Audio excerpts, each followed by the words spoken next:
What you are about to see is an inexcusable violation and breach of one of the U.S. military's most sacred and honored traditions, that no soldier shall ever be left behind. The bodies of U.S. military men and women killed in Iraq and Afghanistan were unceremoniously left behind when deposited in a Virginia landfill as medical waste.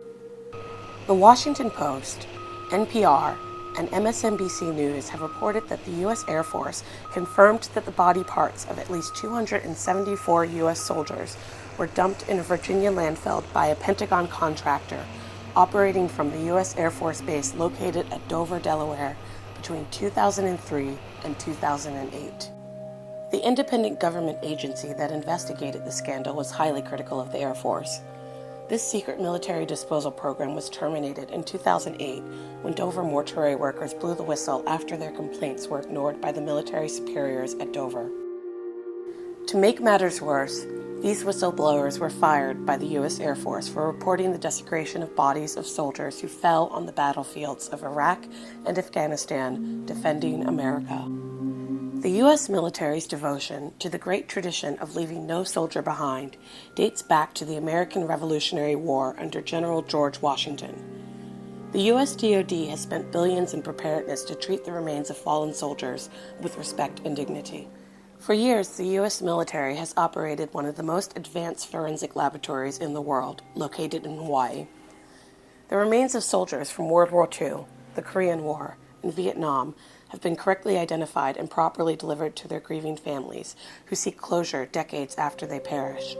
Couldn't the body parts of soldiers from Iraq and Afghanistan have been properly identified, given an appropriate burial, and treated with the same respect as soldiers from past generations? U.S. Air Force General Norton Schwartz is defending the conduct of Air Force Command at Dover and justifying the decision not to hold anyone accountable. He is quoted as saying, "There were unacceptable mistakes made, but whether there was wrongdoing is another matter." The Air Force conducted an 18-month investigation to determine what happened to these fallen heroes and to provide closure for their loved ones left behind. The result was nobody did any wrongdoing. Secretary Leon Panetta recently ordered yet another investigation to determine what response is appropriate. It is estimated that the cost of the war in Iraq may approach $1 trillion. Billions of dollars are still being spent monthly in Afghanistan. Soldiers who fought in those wars deserve better. How much would it cost to give the bodies of these heroes a proper burial? From 2003 to 2008, cameras were not permitted to show families receiving the bodies of their fallen heroes at Dover Air Force Base. More than 4,000 American soldiers died in Iraq. More than 2,000 American soldiers have been lost in Afghanistan.